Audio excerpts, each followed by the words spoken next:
warahmatullahi wabarakatuh. Bismillahirrahmanirrahim. Ila hadratin Nabi Mustafa sayyidina Muhammad sallallahu alaihi wasallam. Tsumma ila hadrati musannif kitab Risalatul Islam asy'arul akan dari maharatin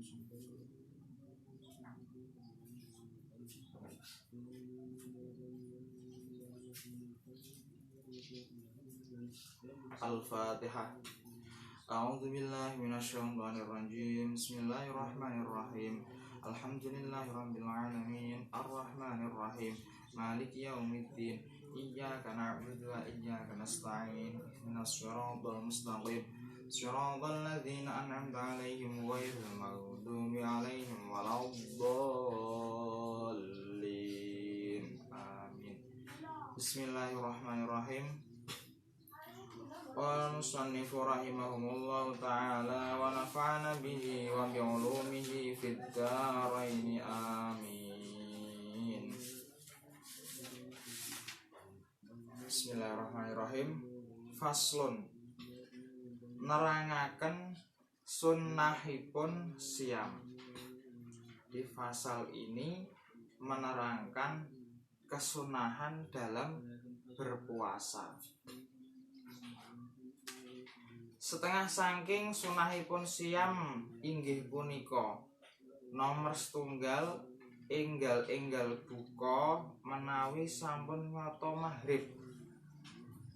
Di antara kesunahan dalam berpuasa yang pertama adalah menyegerakan berbuka. Menyegerakan berbuka ketika sudah jelas itu masuk waktu maghrib. Sudah jelas masuk waktu maghrib. Jadi ketika sudah azan maghrib, kesunahannya tuh langsung berbuka puasa, langsung disegerakan berbuka puasa, nggak usah ditunda.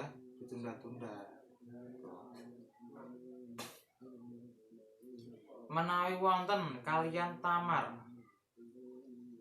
niku kurma. Nah, kesunahannya jika berbuka puasa itu dengan kurma kesunahannya. Kurma kalau di kitab Fathul Mu'in itu disunahkan tiga kurma, paling sekurangnya itu 3 kurma. Nah, menawi mboten wonten cekap kalian toyo, jika tidak ada kurma, misalkan nggak punya uang buat beli kurma, itu cukup dengan air.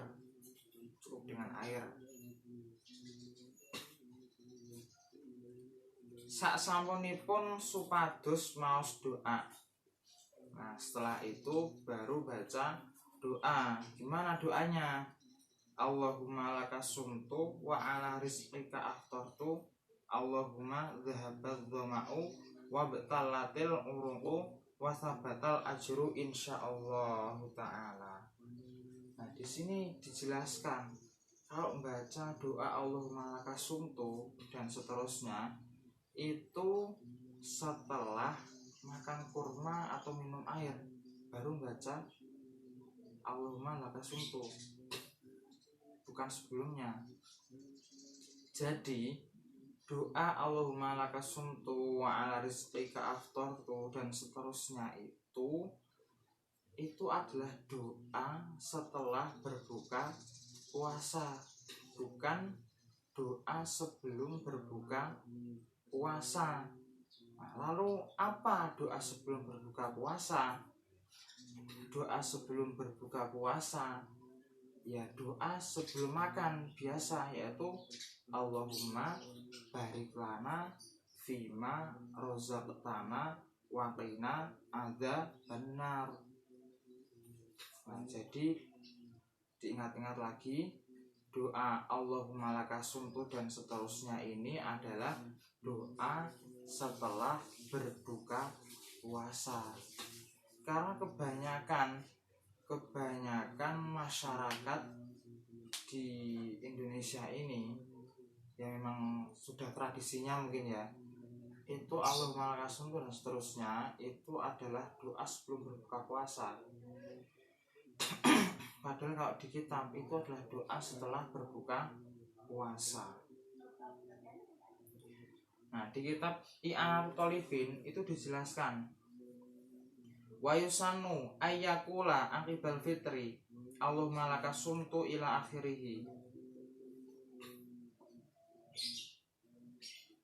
Disunahkan membaca ketika akibah itu ngiring-ngiringi buka Allahumma lakas sumtu ila akhirih. Terus dijelaskan di syarahnya I'anah qauluhu wa yusannu ayyakula al muftiru wa qauluhu akibal fitri, yang dimaksud akibal fitri ay akibama tahsulu bihi al fitru la qablahu wala indahu.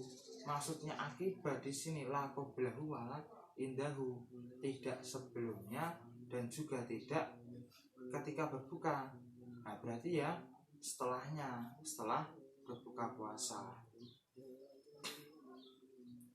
Nah, dalam doa Allahumma lakas sumtu dan seterusnya Allahumma lakas sumtu wa rizqika afdharu dzahabadz dzama'u, ini juga timbul kontroversi.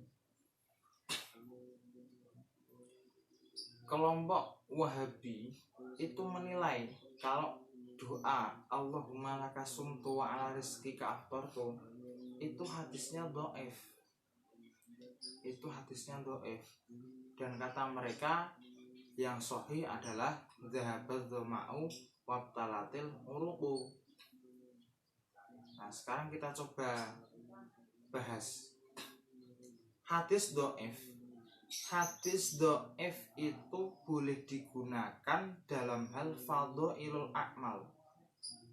Hadis dhaif itu boleh digunakan dalam fadhailul a'mal, tapi tidak boleh digunakan dalam masalah hukum.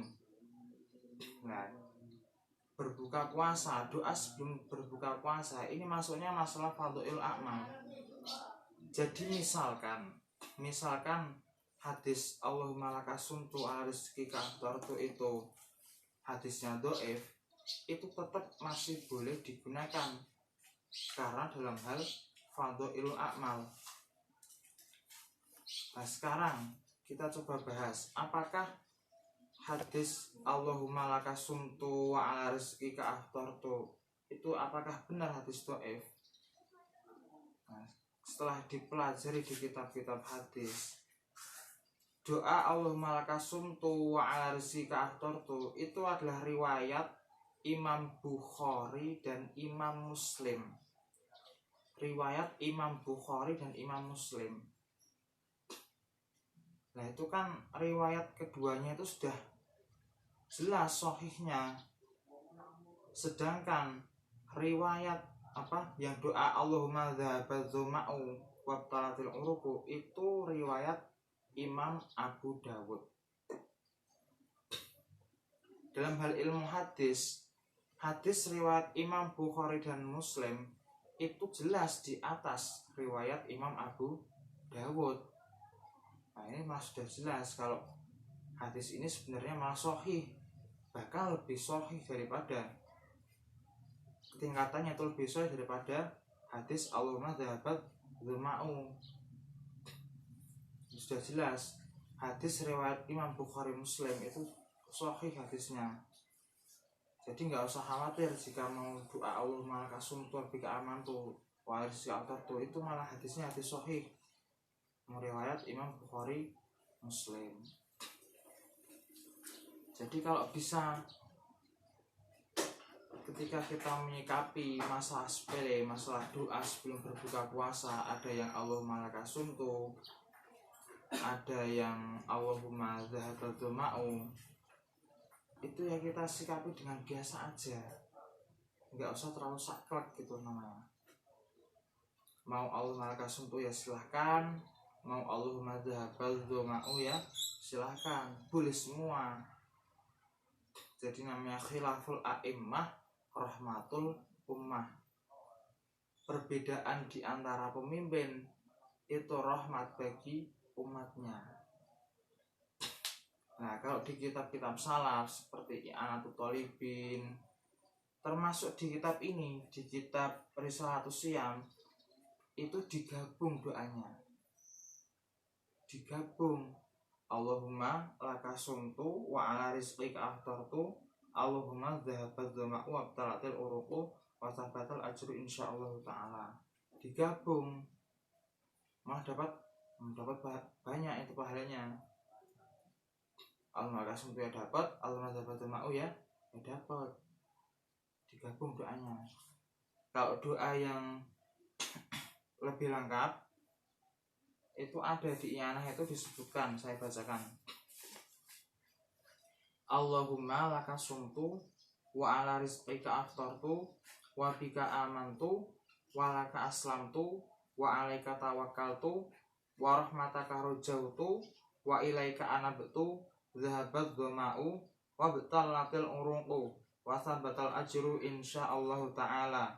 Ya azim anta ilahi la ilaha illa ghairuka ighfir li dzambal azim fa innahu la yaghfiru dzunubal azim illa anta. Itu ada di kitab I'anah Thalibin juz 2. Silakan dibuka bagi yang punya. Kita lanjut lagi. Nah, artinya kita bacakan artinya. Duh Gusti Allah kagungan panjenengan siyam kula. Ya Allah, hanya milikmu kuasaku. Rizki panjenengan engkang kula damel buka. Rizkimu, rizki engkau yang aku buat untuk berbuka. Duh Gusti Allah, sampun ical ngorong kula. Nah ini sebenarnya dari artinya, sampun ical ngorong kula itu kan sudah hilang haus saya. Dari artinya itu sudah jelas bahwa doa ini itu dibaca setelah berbuka puasa. Yang namanya hilang hausnya itu kan ketika sudah berbuka. Nggak mungkin sebelum berbuka kok hausnya sudah hilang. Nah ini sebenarnya dari artinya itu sudah jelas kalau ini itu merupakan doa setelah berbuka puasa. Tapi ya karena sudah sudah menjadi kebiasaan di masyarakat, ya kita mengubah itu sebenarnya ya sulit.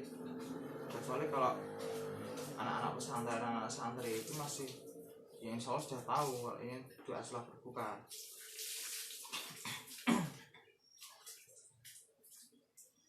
Sampun ical ngorong kula, tuwin sampun teles otot-otot kula, dan sudah basah otot-otot saya. Mugi-mugi tetap ganjaranipun Gusti Allah. Semoga kita tetap mendapat pahala dari Allah Subhanahu wa taala. Jadi nomor 1, nomor kalih ngakhirakan sahur. Disunahkan mengakhirkan sahur. Jadi kalau berbuka tadi sunahnya itu segera berbuka, tapi kalau sahur itu kesunahannya diakhirkan. Jangan terlalu malam kalau sahur. Nanti misalnya sahurnya terlalu malam, malah cepat lapar lagi, cepat haus lagi. Makanya disunahkan untuk mengakhirkan sahur. Liqoulihi sallallahu alaihi wasallam, la tazalu ummati bi khairin ma ajal fitra wa akhir sahur. Rahul Imam Ahmad fi musnadihi. Kanjeng Nabi dawuh, umatku tansah ing dalam kebagusan selagine enggal-enggal buka lan ngakhiraken sahur. Nabi Muhammad bersabda, umatku selalu berada dalam kebaikan selama dia menyegerakan berbuka dan mengakhirkan sahur. Nomor 3, nilar guneman ingkang boten wonten faedahipun. Nomor 3 yaitu meninggalkan percakapan, omongan yang tidak ada faedahnya, yang tidak ada manfaatnya. Misalkan ngrasani tanggane, ngomong ke wong liya, membicarakan jeleknya orang lain. Itu kan ucapan percakapan yang tidak ada faedahnya, tidak ada manfaatnya. Tuh. Jadi kalau bisa ketika puasa itu ditinggal yang seperti itu. Kalau di kitab taklim disebutkan orang yang terlalu banyak bicara dan bicaranya itu tidak ada faedahnya, tidak ada manfaatnya, itu bisa membuat hati itu menjadi keras. Membuat hati menjadi keras. Nah, kalau hati itu sudah keras, itu dinasihati ya sulit. Untuk beribadah, untuk bertakwa ya sulit. Kalau ketika dinasihati malah ngeyel, malah bantah, itu ketika itu tadi akibat dari banyak ucapan, banyak omongan yang tidak ada faedahnya, yang tidak ada manfaatnya. Jadi kalau bisa mungkin ditinggalkan omongan-omongan yang tidak ada faedahnya, tidak ada manfaatnya. Liqaulihi sallallahu alaihi wasallam, "Man lam yada' qaula zur wal 'amala bihi falaisa lillahi hajah fi ayyada'a ta'amuhu wa syarabuhu." Rawahul Bukhari. Kanjeng Nabi dawuh, sapa wonge ora ninggal pangucap lan penggawean kang nekakaken marang duraka, mongko Gusti Allah ora hajat marang wong kang ninggal mangan lan ngombe. Barang siapa meninggalkan perkataan, ucapan dan perbuatan yang bisa meninggalkan durhaka, maka Allah tidak butuh kepada orang yang meninggalkan makan dan minum. Maksudnya gini, orang yang meninggalkan makan dan minum itu kan ya sama orang puasa itu kan meninggalkan makan dan minum. Tapi ketika dia tetap banyak perkataan dan perbuatan yang tidak berfaedah, yang tidak ada manfaatnya, itu Allah tidak butuh orang-orang yang seperti itu. Meskipun dia menahan lapar, menahan minum, tapi perkataannya tidak bisa dijaga, perbuatannya tidak bisa dijaga, banyak melakukan perbuatan yang tidak bermanfaat, itu Allah tidak butuh orang-orang seperti itu. Dawuhipun malih, rubba shaimin hadzuhu min siyamihi al-ju'u wal atashu. Pirang-pirang wong kang padha poso hasile namung ngeleh lan ngorong. Di banyak orang yang berpuasa tapi cuma mendapatkan lapar dan haus. Ini hati-hati. Banyak orang yang berpuasa tapi cuma mendapat lapar dan haus. Jalaran mboten ngreksa tata tertibipun siam, karena dia tidak menjaga tata tertibnya orang berpuasa itu seperti apa. Kalau bisa kita hindari perbuatan-perbuatan yang bisa menggugurkan pahala-pahala puasa. Ada beberapa perbuatan yang bisa menggugurkan pahala puasa. Menggugurkan pahala puasa itu maksudnya dia itu tetap berpuasa, puasanya itu sah, cuma nggak dapat pahala, cuma dapat lapar dan haus. Yang pertama yaitu ghibah. Ghibah itu membicarakan kejelekan orang lain, ngerasani, membicarakan kejelekan orang lain. Jadi ketika orang itu sudah berkumpul, itu kemungkinan untuk ghibah itu kan besar. Membicarakan kejelekan orang lain, membicarakan aib orang lain, nah itu bisa menggugurkan pahala puasa.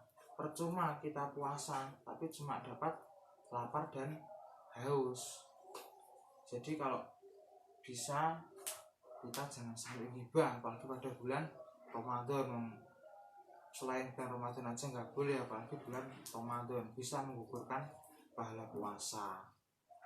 Daripada ghibah, daripada ngerasani, itu malah lebih baik digunakan untuk tidur. Jadi tidurnya orang berpuasa itu kan ibadah kan. Nah, daripada nggak tidur malah ngerasani wong liya, yang mending dibuat tidur. Namun ini ibadatun, tidurnya orang berpuasa itu ibadah. Terus yang kedua itu namimah. Namimah itu adu domba, adu-adu, mengadu domba. Biar misalkan si A diadu dengan si B, biar keduanya bertengkar, saling bermusuhan. Itu juga sama, itu bisa menggugurkan pahala puasa. Terus yang ketiga yaitu berbohong atau berdusta. Nah, ini juga sama, berbohong atau berdusta ketika puasa itu bisa menggugurkan pahala puasa. Puasanya cuma dapat lapar dan haus. Ini jangan sampai kita berbohong ketika puasa. Gitu. Terus yang keempat yaitu melihat aurat dengan syahwat. Melihat aurat dengan syahwat. Nah, jadi orang berpuasa itu kan ya, selain menahan lapar dan haus, itu ya lesannya dijaga, telinganya dijaga, dan juga pandangannya juga dijaga. Nah, itu Pak, melihat aurat dengan syahwat itu juga bisa menggugurkan pahala puasa. Di matanya juga dijaga, pandangnya dijaga orang berpuasa. Jadi semuanya dijaga. Dan yang terakhir yaitu sumpah palsu. Sumpah palsu itu jadi dia itu sumpah tapi tidak sesuai pada kenyataannya. Tidak sesuai pada kenyataannya. Misalkan dulu waktu masih hangat-hangatnya pemilu, itu kan ada itu yang namanya Sugi Nur Raharja atau Cak Nur. Itu dia kan sumpah mubahalah atau apa itu. Nah, dia bersumpah itu kalau pemerintah pada zaman sekarang ini zalim, pemerintah pada zaman sekarang ini munafik, zalim, ingkar janji, dan semua disebutkan jelek-jelek, disebutkan kalau pemerintah itu nggak becus gitu. Padahal dia ngomong itu tidak ada buktinya sama sekali. Tidak ada buktinya. Jadi dia ngomong itu cuma karena nafsunya aja. Tidak sesuai kenyataan, tidak sesuai dengan fakta. Nah, dia bersumpah tapi tidak sesuai dengan fakta, gitu namanya itu sumpah palsu. Nah, itu ketika dilakukan di bulan Ramadan itu bisa menggugurkan pahala puasa. Nah, jadi kalau bisa kita menghindari ya orang-orang yang seperti itu ya. Jual hasil dalam kita berpuasa itu kita coba menjaga, menahan semuanya, dari lapar, haus, pandangan kita, mulut kita, telinga kita, hati kita jaga semuanya. Faslon nerangaken derajatipun tiyang ingkang siyam. Wallahu a'lam bishawab. Al-Fatihah.